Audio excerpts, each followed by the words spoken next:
قريت أعبي بنزين ب$20 في أمريكا. خلينا نشوف ايش قد تكفي $20 كم قالوا. رحت دفعت عند الكاش ورحت على السيارة حتى أشوف كم راح يصير الحساب ب$20. مثل ما تشوفون استخدمت الأوكتان العادي اللي هو 85.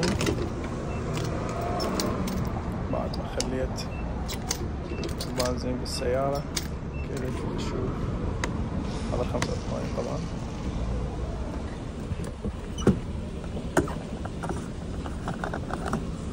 لحد هنا نظل يعد. خلينا نشوف 15. تشوفون هاي 16 هاي الفلوس. الجو 4 و3 راح يصفى 4 و5. هذا قالون. 4 يعني قالون تقريبا.